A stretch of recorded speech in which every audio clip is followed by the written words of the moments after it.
Прво ќе се проверуваат минимум техничките услови, па потоа ќе се издава лиценца за работа на угостителските објекти. Министерството за економија по трагедијата во Кучани најави измени и дополнување на законот за угостителска дејност. Ресорниот министер Бисер Дурмиши вели не чувствува одговорност за несреќата во дискотеката Пулс, која работела со фалсификат лиценца. Според него, Министерството за економија не е надлежно, ниту вели има механизми за проверка дали некој има лиценца или не.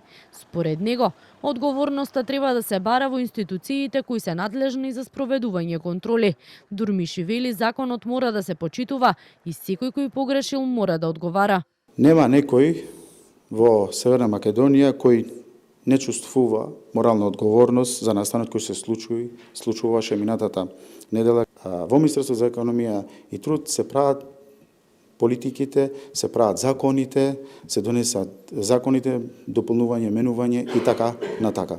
Значи, одговорноста е кај тие институции кои треба да бидат на терен и да вршат контрола. Во меѓувреме, освен на лиценците на угостителските објекти, контроли се прават и кај издадените лиценци и дозволи за работа во делот на градежното работење и урбанистичко планирање од страна на Министерството за транспорт.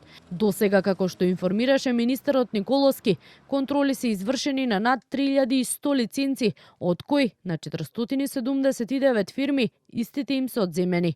Имено станува збор за 300 изведувачи на градби од прва и втора категорија, 150 фирми за надзор и проектирање, 10 за ревизија на проектна документација на градби и од прва и од втора категорија, 13 за изработка на урбанистички планови, 4 лиценци на управители за одржување и за градба на објекти. Ќе пристапиме кон законски измени со кои што овие контроли ќе станат обврзни на секои 6 месеци, а не како досега на доброволна основа, и за следните веќе после законските измени контроли жалбата нема да го одлага извршувањето, односно суспензијата на лиценците ќе оди веднаш. Не е целта да казнуваме, целта е компаниите кои што самите доброволно се согласиле на условите кои што ги предвидува законот, континуирано да ги исполнуваат истите. Николовски најави дека целокупниот список ќе биде доставен и до Министерството за внатрешни работи, обвинителството ЗЕЛС и сите засегнати за, како што рече, понатамошни постапки, а контролите ќе продолжат и во следниот период.